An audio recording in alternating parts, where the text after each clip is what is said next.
బావగారు, ఆ రోజు చేయలేంది ఈ రోజు చేయండి బావగారు. ఆ బిడ్డని మీ బిడ్డ అని గర్వంగా చెప్పుకోండి.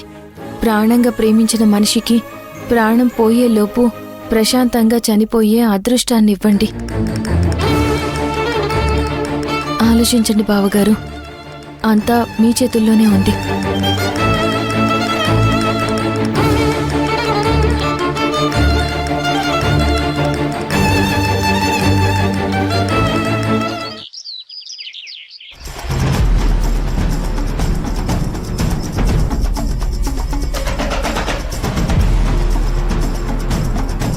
మనం ఎంత చెప్పినా కూడా తనకు అర్థం కావడం లేదక్క. అసలు తను ఏమనుకుంటుంది? భూమి ఎలా ఆలోచించడం ఏంటి మాధవా? ఏంటమ్మా భూమి, ఏం ఆలోచిస్తున్నావు నువ్వు? పెళ్ళై ఇన్నేళ్లయింది. ఊర్లో అన్నయ్యకంటూ ఓ పరువు ఉంది. ఇప్పుడు ఆయన ఇంకొక పెళ్లి చేసుకున్నాడంటే జనం అందరూ ఏమనుకుంటారు? అసలే అలేఖ్యతోటి లేనిపోని తలనొప్పులు. చిన్న విషయాన్ని కూడా పెద్ద చేసి గొడవ చేస్తుంది. అలేఖ్య ఇప్పుడు నేనుండగా మా బావ ఇంకొకరిని ఎలా పెళ్లి చేసుకుంటాడని నలుగురిలో పంచాయతీ పెడితే ఏం చెయ్యాలి? ఏంటి భూమి, చదువుకున్న దానివి, తెలివిగల దానివి అనుకుంటే నువ్వు కూడా ఇలా చేస్తున్నావు. రేపు ఈ విషయం ఇంట్లో తెలిసిందంటే వాళ్ళకి ఏం సమాధానం చెప్తాం?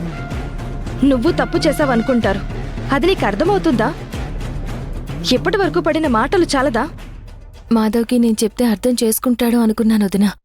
తను అర్థం చేసుకోవడం లేదు. పెద్దదానివి, నువ్వు కూడా అర్థం చేసుకోకపోతే ఎలా?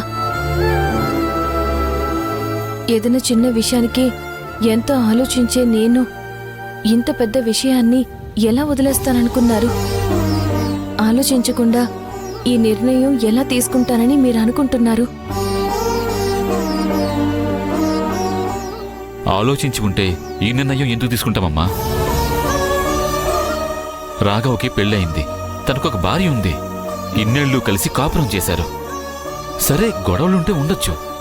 తనకంటూ ఒక భార్య ఉంది కదా, తనుండగా ఇంకొకరి మెడలో తాళెలా కడతాడు? ఇవన్నీ కూడా నేను ఆలోచించానన్నయ్య. కానీ టైం తీసుకుందాం, ఏం జరిగితే అది జరుగుతుంది అని అనుకోవడానికి సుహాసిని గారికి నిండు 100 ఏళ్లు ఆయుష్ లేదు.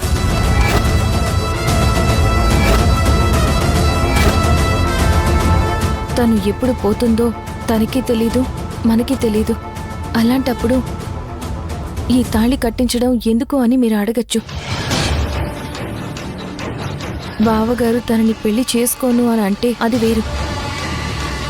తన మెళ్ళో తాళి పడకపోయినా తన కడుపున బిడ్డ పుట్టింది. రేపు ఆ బిడ్డ చదువుకోవాలి, నలుగురిలో తిరగాలి. రేపు నిజం తెలిసిన రోజున తన తండ్రి ఎవరు అంటే ఏం సమాధానం చెప్తాం?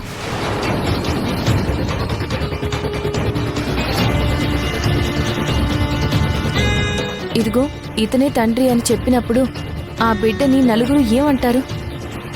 సుహాసిని అక్రమ సంబంధానికి పుట్టిన బిడ్డ అని అంటే ఆ బిడ్డ ఏమైపోవాలి?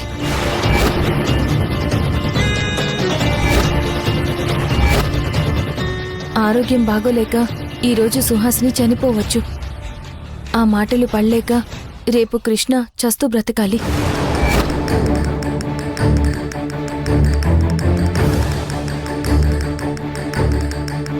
మాట అనడానికి మన చుట్టూ నలుగురు ఎప్పుడూ ఉంటారన్నయ్య. కానీ ఆ మాట పడకుండా చేయడానికి ఆయన వాళ్ళు ఒక్కళ్ళైనా ఉండాలి.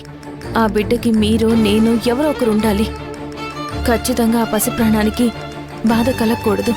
రేపు ఆ తల్లి దూరం అయితే తన పరిస్థితి ఏంటి అని ఎంత బాధపడుతుందో మీకు కూడా తెలుసు కదా. అందుకే బాగా ఆలోచించే ఈ నిర్ణయం తీసుకున్నాను. బావగారు సుహాసిని మెళ్ళో తాళి కట్టాలి. ఆయన భార్యగా తను చనిపోయినా అదిగో రాఘవ బిడ్డ అని నలుగురు అంటారు. అందుకే ఈ నిర్ణయం తీసుకున్నాను.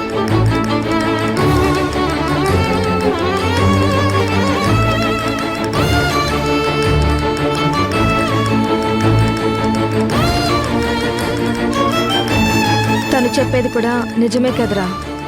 పోయే తన ప్రాణాన్ని ఎలాగో ఆపలేము. నిజం మనకి తెలుసు కాబట్టి తనకి జరగాల్సిన కార్యక్రమాలన్నీ మనం జరిపించవచ్చు. కానీ వాళ్ళిద్దరి బిడ్డ మాత్రం బ్రతికే ఉంటుంది. ఆ బిడ్డకి మీ అమ్మెవరు మీ నాన్నెవరు అంటే ఏం చెప్తుంది?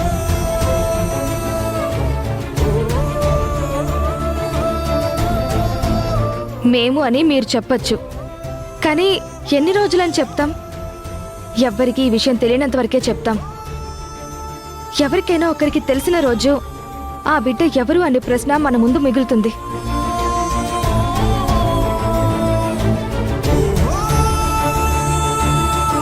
హ, చనిపోయిన తల్లి సరే, తండ్రి ఎవరు అని అడుగుతారు. దానికి మన దగ్గర సమాధానం ఉండదు. అందుకే సుహాసినికి మనం చేయగలిగిన న్యాయం ఏదైనా ఉందంటే సుమంగళిగా ఈ లోకం నుండి పంపించడమే. తను మన కళ్ళ ముందే పోవచ్చు, మనకి తెలియకుండా పోవచ్చు. కానీ ఆ ప్రాణం పోయేటప్పుడు గుండెల మీద ఉన్న తాళిని చూసుకుని సంతోషంగా పోతుంది.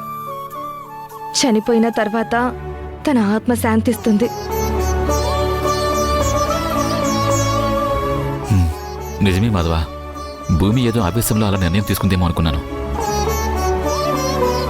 కానీ ఎంతో ఆలోచించి ఉంటే తను ఈ నిర్ణయం తీసుకోదు. వెళ్ళిపోయే ప్రాణాన్ని సంతోషంగా పంపించడం కంటే గొప్ప విషయం ఏముంటుంది? మీ అందరికీ అది మంచి పని అనిపించవచ్చు బావా, కానీ సుహాసిని మనసులో ఏముందో కూడా మనం తెలుసుకోవాలి.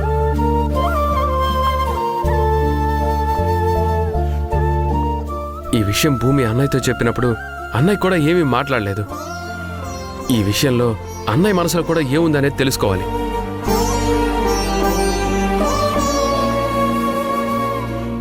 మనం మాట్లాడుకోవడం, మనం నిర్ణయాలు తీసుకోవడం సరికాదు. వాళ్ళిద్దరి నిర్ణయం ఇక్కడ ముఖ్యం. ఎందుకంటే తాళి కట్టాల్సింది అన్నయ్య, తాళి కట్టించుకోవాల్సింది సుహాసిని గారు.